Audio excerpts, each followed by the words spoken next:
Le Nigeria est entré dans une nouvelle ère fiscale avec l'entrée en vigueur le 1er janvier 2026 de la réforme fiscale du président Bola Tinubu, Tax Act, adoptée par le Parlement et signée en juin 2025. Malgré l'opposition politique et syndicale, cette réforme vise à élargir l'assiette fiscale, augmenter les recettes non pétrolières et réduire la dépendance du pays aux revenus du pétrole.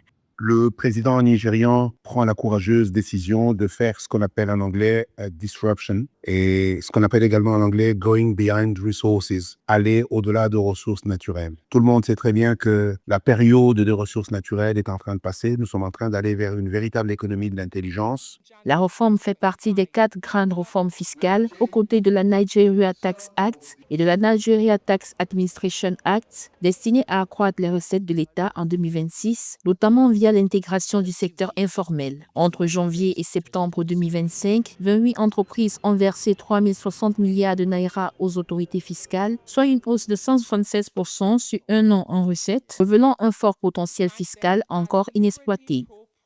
Il y a donc une phase extrêmement importante de pédagogie qu'il faut mettre en place, faire comprendre qu'il faut inventer un nouveau pays, mais cet exercice qui est en train d'être fait par le Nigeria devrait être fait par beaucoup de pays, dont la RDC, dont l'Angola, qui sont des pays à grandes ressources naturelles.